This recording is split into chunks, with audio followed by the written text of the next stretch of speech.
ராசியில் பிறந்தவங்களுக்கு இந்த வாரத்தில் உங்களுடைய ராசிநாதன் புதன் 3ஆம் இடத்துல இருக்கார், சனியோடு இருக்கார். யாரெல்லாம் சிறுதொழில் பண்ணுறீங்க, சுயதொழில் பண்ணுறீங்க, வீட்டில் வச்சு பிஸ்னஸ் பண்ணுறீங்க, ஆன்லைன் பிஸ்னஸ் பண்ணுறீங்க, நல்லா இருக்குது. அதுலேயும் கம்யூனிகேஷன் துறையில் இருக்கிறவங்க, டிஜிட்டல் துறையில் இருக்கிறவங்க, மீடியா லைனில் இருக்கிறவங்க, மார்க்கெட்டிங் லைனில் இருக்கிறவங்க, கம்யூனிகேஷன் அத்தனை துறைகளில் இருக்கிறவங்களுக்கும் இந்த வாரம் உங்களுடைய பிஸ்னஸில் ஓரளவுக்கு ஏர்னிங் வருமானங்கள் இருக்குது.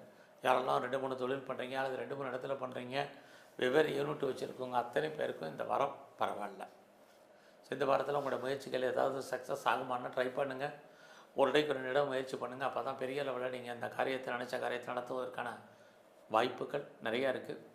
இந்த வாரத்தில் அத்தனை விதமான ரிலேஷன்ஷிப்பும், பிரிஞ்சு போன உறவுகள் மறுபடியும் ஒன்று சேருவதற்கான வாய்ப்பு இந்த வாரத்தில் நமக்கு உண்டு. இந்த வாரம் வருமானங்கள் எப்படி இருக்குன்னா பரவாயில்ல. கையில் பணம், தனம், பொருள் இருப்பதற்கான வாய்ப்பு இருக்குது. ஜாப் எப்படி இருக்குது, ப்ரொஃபஷன், கரியரை பொறுத்த வரைக்கும் பரவாயில்ல. ராகு 6ல் இருக்கார். உங்களுடைய வேலையில் நீங்கள் என்ன எதிர்பார்க்குறீங்களோ அது கிடைக்கும். எவ்வளோக்கு நீங்கள் எஃபர்ட் எடுக்கிறீங்க உங்களுடைய ஃபீல்டில் அவ்வளோக்கு சக்ஸஸ் பண்ணுவீங்க. ப்ரொமோஷன் ஆகட்டும், இன்க்ரிமெண்ட்டாக இருக்கட்டும், போனஸாக இருக்கட்டும், இன்சென்ட்டாக இருக்கட்டும், அரியர்ஸாக இருக்கட்டும், ஹைக்காக இருக்கட்டும், என்னெல்லாம் வராமல் இருக்கோ, பெண்டிங் இருக்கோ அவ்வளோ வர்றதுக்கான வாய்ப்புகள் அத்தனையும் இருக்குது. யாரெல்லாம் பேச்சை தொழிலாக வச்சுட்ருக்கீங்களோ உங்களுக்கு அதன் மூலமாக இணைங்க இருக்குது. இது வரைக்கும் எனக்கு திருமணம் நடக்கலைங்கிறவங்களுக்கு திருமணம் நடக்கும். ஸோ லவ் அஃபேருக்கான பாசிபிலிட்டிஸ் இருக்குது. Apart from cost and religion இது எல்லாமே இந்த வாரம் உங்களுக்கு உண்டு.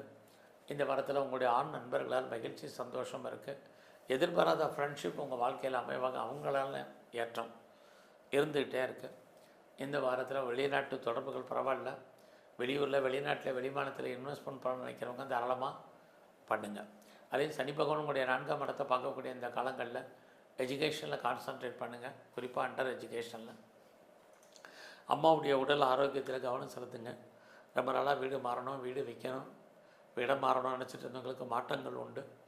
அதிலே நீங்கள் முற்றிலும் புதிய சூழ்நிலைகள், புதிய இடங்களில் வாழ்க்கை நடத்துவதற்கான வாய்ப்பு இது அத்தனையும் இந்த வாரத்தில் இருக்குது. ஸோ இந்த வாரம் எவ்வளோக்கு நீங்கள் எஃபர்ட் எடுக்கிறீங்க உங்களுடைய ஃபீல்டில் அவ்வளோ சக்ஸஸ் பண்ணுவீங்க. யாரையெல்லாம் பெருசாக நம்பி இருக்கீங்களோ நம்பி தான் ஆகணும். இந்த வாரம் அதற்கான வாய்ப்புகள், சந்தர்ப்பங்கள்லாம் நிறையா உங்களுக்கு இருக்குது. அது இல்லாமல் உங்களுடைய 6ஆம் இடத்துல ராகு இருக்கிறது. ஹெல்த் விஷயத்தில் ரொம்ப கவனம். ஸோ உடலில் இனம் காண முடியாத வியாதிகள் ஏற்படுவதற்கான வாய்ப்பு, குறிப்பாக இந்த ஸ்கேனோ, எக்ஸ்ரே, இசிஜி, எம்ஆர்ஐ கட்டுப்படாத சூழ்நிலைகள் இதெல்லாமே இருக்குது. ஹெல்த்தில் ரொம்ப கவனம். உடலில் அன்ஐடென்டிஃபைட் டிசீஸ் ஏற்படுவதற்கான வாய்ப்புகள் இருக்குது. யாருக்கெல்லாம் க்ரானிக்காக சளித்தலைகள் இருக்குது, ஈஸ்னோபுலியா ப்ராப்ளம் இருக்குது, யூரினரி ப்ராப்ளம் இருக்கவங்க சின்ன பிரச்சனைனாலும் டாக்டரை கவனித்து பாருங்கள். ரொம்ப முக்கியம். வெளியூரில் இன்வெஸ்ட்மெண்ட் பண்ணுறவங்களுக்கு பரவாயில்ல. ஃபர்தராக நான்